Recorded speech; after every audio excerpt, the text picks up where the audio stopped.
Welcome to Celtics Stuff Live on the CLNS Media Network, the leading online provider of audio and video coverage for the Boston Celtics, who have been playing very well since the All-Star break. I'm your host, Justin Poole, and joining me is John Duke, but they can't avoid the injury bug, John, and it's really getting heavy now. We thought it was just a bad start to the year. It's a little bit of a setback. They go out on these crazy win streak during a difficult schedule. And now here we are. It's supposed to be loosening up. KYRIE Irving can't keep the knee healthy. Jaylen Brown goes down super had. And then Al Horford's out with a sickness. Hopefully that's just a one gamer. And, KYRIE goes down in the second half of the game against the Pacers last night, a game where the Celtics scored 50 points at the half and really somehow kept pace in the second half, but not enough to keep up or keep with the Pacers, who outpaced them in the second half. And really a gritty effort by Marcus Smart. Tito Rozier was on fire for the most part. Wasn't able to hit a shot with about 1.5 seconds left on the clock. But overall, a pretty good week, just not a healthy one. No, it was a rough week for the Celtics. It had a lot more to Art Horn's to-do list here over the last 7 days. I mean, I think we can kind of discount what's going on with Horford. Whether what type of illness he has, I don't know, but I think that they're going to be cautious this time of year. Their eyes are on mid-April and the playoffs. So anything they can do to get time and get people in full health, they're going to do, obviously. I think what's more concerning to me is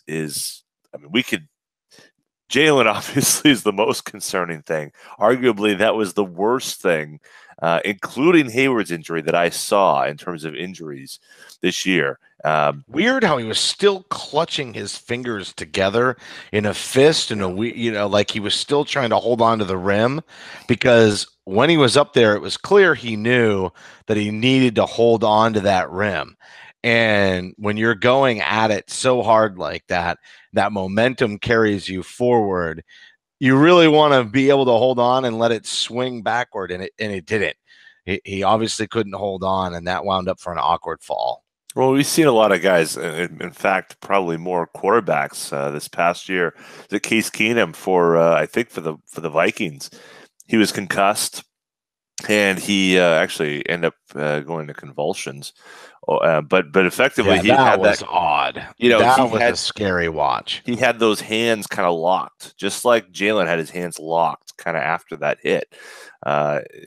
Very frightening. And as I said, when you saw Jaylen go down, I think it was worse than Hayward, even though the result wasn't nearly as bad, just because it was such an obvious, you could see his body, you could see where it was going. You really had to look a little bit closer to see what was going on with Hayward's foot. Obviously, when you saw it, it was pretty gruesome. But that was terrible. But I think the most concerning out of all of them certainly is KYRIE's knee.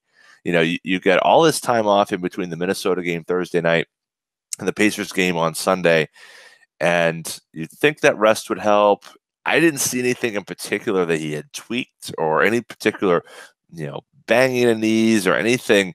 So that's the one that kind of worries me even more to this point, as to whether or not, what they're seeing there. Because obviously, if he's having a hard time, and I don't think we saw a full KYRIE performance, felt like really honestly in that whole first half against the Pacers, they were kind of going half speed. So.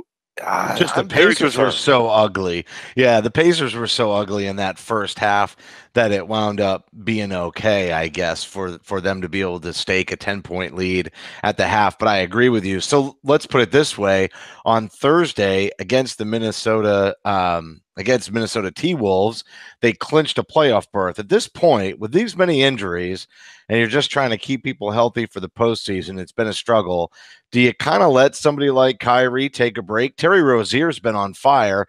If you remember, he got a start when KYRIE took some rest earlier in the year, chalked up a triple-double. Marcus Smart's playing a lot better since taking some time off after slicing and dicing his hand, punching a picture frame in a hotel room. But I think at this point, you can look at those two guards in the backcourt have been pretty good. They've been anchoring the second unit. I know it's not ideal, but I think if Horford comes back, they could still rattle off some wins down the stretch. And again, they've already clinched a spot in the playoffs. Why not try to be healthy for it? Maybe take a page from the Cleveland Cavaliers book and shut him down for a little bit.